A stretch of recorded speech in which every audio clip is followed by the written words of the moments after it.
మేడ్చల్ జిల్లాలో రైతుల ఆందోళనకు సంబంధించి శామీర్పేట నుంచి మా ప్రతినిధి గణేష్ పూర్తి సమాచారం లైవ్ లో అందిస్తారు. గణేష్, రైతులు ఏమంటున్నారు, వాళ్ళ ఆందోళనకు సంబంధించి ఏం చెప్తున్నారు?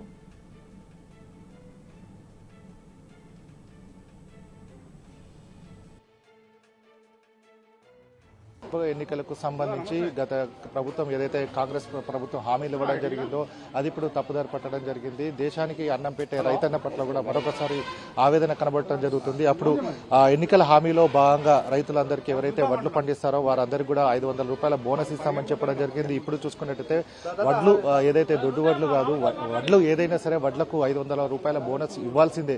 కానీ ఇప్పుడు మాత్రం కాంగ్రెస్ ప్రభుత్వం దానికి సంబంధించి చూసుకున్నట్టయితే సన్న వడ్లు పండించే వారికి మాత్రమే 500 రూపాయల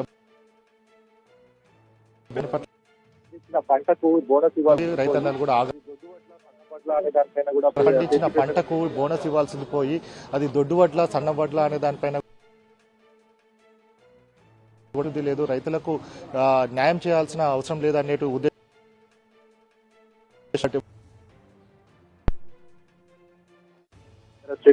రైతులకు చెప్పిన నేపథ్యంలో నేడు శామీర్పేట మూడుచుట్లపల్లికి సంబంధించి శామీర్పేట మండలానికి సంబంధించిన రైతులు మార్కెట్ డిసిఎంఎస్ కార్యాలయం వద్ద ఉండడం జరిగింది. రైతులు పండించిన పంటకు సంబంధించి మనం విజువల్స్ లో వీటన్నిటి కూడా చూసుకోవచ్చు. వారందరూ కూడా ఆవేదన వ్యక్తం చేయడం జరుగుతుంది. వారికి మద్దతుగా బీఆర్ఎస్ శ్రేణులందరూ కూడా నిరసన కార్యక్రమాన్ని చేపట్టడం జరుగుతుంది. ప్రస్తుతం చూసుకున్నట్టయితే దీనికి సంబంధించి డిసిఎంఎస్ కార్యాలయంలో కూడా వీరందరూ కూడా దీనికి సంబంధించి వీరంతా ఉండడం జరిగింది.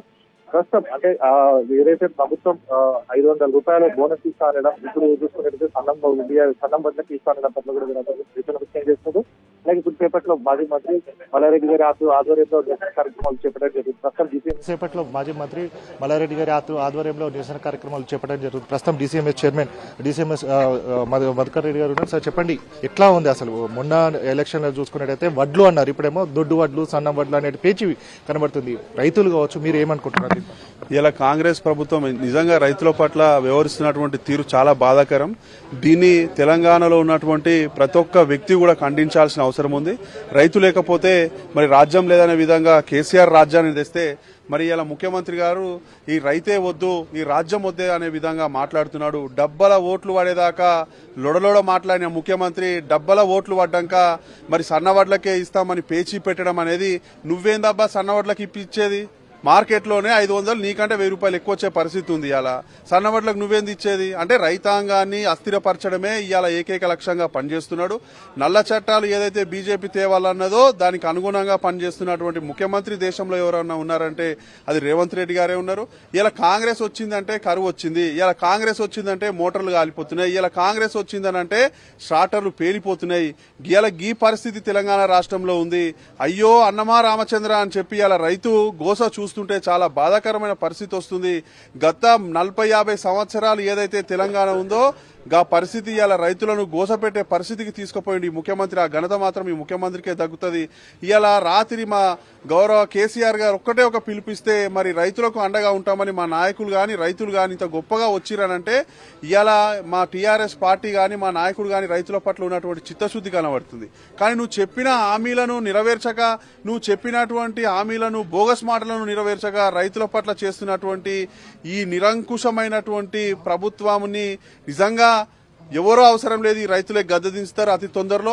ఎందుకనంటే ఇలాంటి పాలనలో హిట్లర్ అసొంటి వాడే మరి ఆయన పరిస్థితి ఏమైందనేది చరిత్ర చెప్తుంది. కాబట్టి రైతులను మరి కాదన్నోడు కాలగర్భంలో కలిసిపోవడు తప్ప ఇంకోటి ఏమి లేదు. మరి ఇవాళ నిజంగానే ఈ మేడ్చల్ ప్రాంతంలో మరి చాలా గొప్పగా చేసినాం మేము లాస్ట్ సీజన్ లో మన ప్రభుత్వం ఉన్నప్పుడు.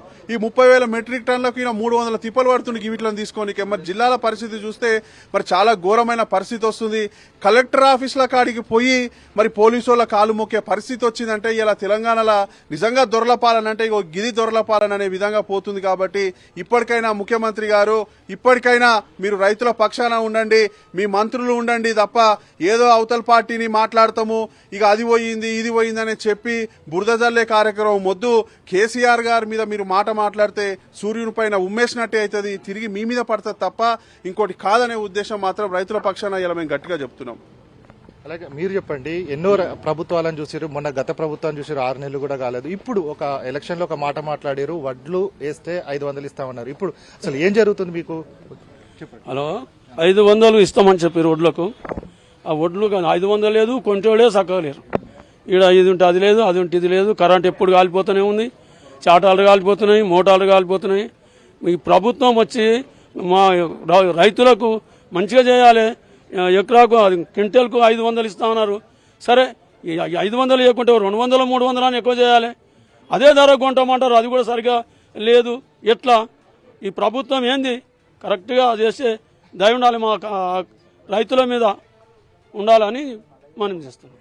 అలాగే మార్కెట్ కమిటీ మాజీ చైర్మన్ చెప్పండి, మీరు ఈ మొన్నటి నుంచి చూస్తున్నట్టయితే ఒక పక్క రైతులకు కావచ్చు కరెంటు సమస్య, నీళ్ల సమస్య, ఇప్పుడు వడ్లు ఎలక్షన్ అప్పుడు వడ్లు అనేవి సన్నమియ్యారు, ఏది దుడ్డు వడ్లు అని ఉండదు, వడ్లు అన్నారు, కానీ ఇప్పుడు సన్న వడ్లు అంటున్నారు. ఏమనుకుంటున్నారు మేడ్చల్లో? ముఖ్యమంత్రి గారు రేవంత్ రెడ్డి గారు రైతు అయితేనేమో తెలుస్తుంది. యాసంగి పంట సన్న వడ్లు ఏ రైతు కూడా పండించాడు. పండించే తెలంగాణలో వడ్లు యాసంగిలో దొడ్డొడ్లే పండిస్తాడు. కాబట్టి మరి 90 మంది గ్రామంలో దొడ్డొడ్లు పండిస్తే ఏ ఒక్కలో ఇద్దరో సన్నొడ్లు పండిస్తాడు. మరి ఓడెక్కేదాకా ఒక మాట, ఓడెక్కినాక ఒక మాట మాట్లాడడం కరెక్ట్ కాదు. దొడ్లొడ్లకు సన్నొడ్లకు అందరికి కూడా బోనస్ 500 ఇవ్వాల్సిందే. మరి ఇదే విధంగా అన్ని పథకాలు ఆయన చూసినట్టుంటే ఫస్ట్ హామీ ఇచ్చేటప్పుడు ఫ్రీ బస్ అంటాడు, తర్వాత ఫ్రీ బస్ కాడికి వస్తే మహిళలకే అంటాడు, కరెంటు ఉచితం అంటాడు, మళ్ళీ 200 యూనిట్లే ఉచితం అంటాడు. ఇప్పటిదాకా ఓట్ల దాకా ఇప్పుడు కరెంటు అడ్డమో దొడ్డమో ఇచ్చిండు. కానీ ఈ రోజు నుంచి కరెంటు పోవుడు రాత్రి నుంచే స్టార్ట్ అయింది. ఓట్లు పడ్డాయి కదా డబ్బల, ఆయన కరెంటు పోవుడు స్టార్ట్ అయింది. కానీ మొన్న తీర్పు మాత్రం తెలంగాణ ప్రజలు రైతాంగం మొత్తం కూడా కేసీఆర్ గారికి పట్టం కట్టిరు. ఖచ్చితంగా ఈ వారం 10 రోజులలో భవిష్యత్తు తేలిపోతుంది. ముఖ్యమంత్రి గారు మరి రైతులను మోసం చేస్తే ఏ విధంగా ఉంటుంది అనేది ఆయనకు తెలుస్తుంది. రానున్న రోజుల్లో తగిన గుణపాఠం చెప్తారని తెలియజేస్తాం. చెప్పండి, మహిళలకు సంబంధించి ఫ్రీ బస్ అన్నారు, బస్సులో మహిళలు కొట్టుకుంటున్నారు. ఆ తర్వాత గృహజ్యోతి అన్నారు, దానికి సంబంధించి 2500 రూపాయలు ఇస్తా అన్నారు. అది ఇప్పటి వరకు లేదు. ఇప్పుడు వడ్లకు సంబంధించి మహిళలు చాలా మట్టుకు కూడా మగవారితో సమానంగా మహిళలు కూడా పొలంలో పనిచేస్తుంటారు. ఇప్పుడు ఆ శ్రమ అంతా పోతుంది, 500 కూడా గతిలేని పరిస్థితి అయిపోయింది. ఏమనుకుంటున్నారు? ఫస్ట్ ఆఫ్ ఆల్ మన గౌరవ ముఖ్యమంత్రి గారి ఆదేశాల మేరకు, మాజీ ముఖ్యమంత్రి ఆదేశాల మేరకు పిలుపు మేరకు మేము ఇక్కడ అందరం రైతుల పక్షాన హాజరు కావడం జరిగింది. మన రేవంత్ రెడ్డి గారు మన కష్టాలు కానీ, మన రైతుల కష్టాలు కానీ ఏవి పట్టడం లేదు ఆయనకు. ఏదైతే ఎలక్షన్ ముందు దొంగ హామీలు కానీ, లేడీస్కు బస్ ఫ్రీ అన్నారు, బస్ అసలు ఫ్రీ అన్నారు, కానీ లేడీసా జెంట్స్ అని అప్పుడు చెప్పలేదు. ఇప్పుడు ఎలక్షన్ అయినాక లేడీస్కే బస్ ఫ్రీ అనేది ఒకటి పెట్టిండు. మళ్ళీ ఇంకొకటి ఏంటంటే అసలు ఈ యాసంగిలో పండించడమే గొప్ప రైతులు. ఆ గొప్ప పండించిన దొడ్డోడ్లకు కూడా మేము ఇయ్యము, సన్నవిటికే ఇస్తామంటే మరి దొడ్డోడ్లు పండించిన రైతులు ఏం కావాలి? మరి లేడీస్ కూడా మేము కూడా కష్టపడి పొలాలలో పనిచేస్తుంటాము. ఏదో మేము ఆశిస్తాము, ఏదో మేము ఈ పంట పండిస్తే మేము ఏదో ఒక పిల్ల పెళ్లి చేసుకుంటాం, కొడుకు పెళ్లి చేసుకుంటామని పంట పండించి మేము మద్దతు ధరకు అమ్ముకొని మేము ఇంట్లో ఏదో ఒక శుభకార్యం చేసుకోవాలని లేడీస్ అందరం కూడా మహిళలు ఎప్పుడు కూడా అనుకునే పరిస్థితి మాది. కాబట్టి మా ఆశల మీద రేవంత్ రెడ్డి గారు నీళ్లు చల్లుతున్నారని మేము అనుకుంటున్నాము. ఏదైతే మా కేసీఆర్ గారు గత ప్రభుత్వంలో అసలు రైతులకు ఎలాంటి ఇబ్బందులు లేకుండా ముందుకు తీసుకుపోతూ అన్ని సంక్షేమ పథకాలను అమలు చేసుకుంటూ మమ్మల్ని రైతులను మాత్రం ఎక్కడ ఏ గోస పెట్టకుండా మమ్మల్ని చూసుకున్నందుకు ఇప్పుడు వచ్చిన గవర్నమెంట్ మాత్రము రైతులనే కాదు యావత్ తెలంగాణ ప్రజలను అనేక కష్టాలకు గురి చేస్తుంది. కాబట్టి రాబోయే రోజులలో ఈ ప్రభుత్వం కూలిపోయి మళ్ళీ నెక్స్ట్ బీఆర్ఎస్ ప్రభుత్వం రావాలని రైతులందరూ ప్రజలందరూ కోరుకుంటున్నారు. జై తెలంగాణ. రైతులందరూ కూడా ఒకటే చెప్పడం జరుగుతుంది, యాసంగిలో పంట పండించడమే రైతులకు గొప్ప అనేది. అట్లాంటి కేసీఆర్ దేవాలయం వరకు కాళేశ్వరం నీళ్లు కావచ్చు, కరెంటు వల్ల కూడా ఇదంతా కూడా సాధ్యం కావడం జరిగింది. కానీ గతంలో చూస్తున్నట్లయితే డిసెంబర్లో ఎన్నికలు మాత్రమే. కానీ ఈలోపు అటు కరెంటు సమస్యలు కావచ్చు, నీటి సమస్యలు కావచ్చు, ఎన్నో సమస్యలు వచ్చాయి. ఇప్పుడు వడ్లకు సంబంధించి కూడా 500 బోనస్ అన్నారు, కానీ సన్నం వడ్ల దొడ్డు వడ్ల అనేది ఎప్పుడు కూడా చెప్పలేదు. కానీ ఇప్పుడు మాత్రం మాట మార్చి అసలు హామీని నెరవేర్చకపోవడంతో పాటుగా అది సన్నం వడ్లు పండిస్తేనే 500 ఇస్తామని చెప్పడం పట్ల కూడా రైతులు ఆవేదన వ్యక్తం చేయడం జరుగుతుంది. రైతులందరి పక్షాన పోరాడడానికి కేసీఆర్ గారు ఆదేశాలు ఇచ్చిన నేపథ్యంలో కూడా నిరసన కార్యక్రమాలు చేపట్టడానికి రైతులతో పాటుగా బీఆర్ఎస్ శ్రేణులు కూడా సిద్ధం కావడం జరిగింది. మేడ్చల్ ప్రాంతంలో ఈ షామీర్పేట కావచ్చు, అలాగే ముడిచింతలపల్లి ప్రాంతాల్లో రైతులు ఎక్కువగా ఉంటారు. వారందరికీ మద్దతుగా కూడా బీఆర్ఎస్ శ్రేణులందరూ కూడా నిరసన కార్యక్రమానికి పూనుకోవడం జరిగింది. ఓటు యూస్ ఉంటాం.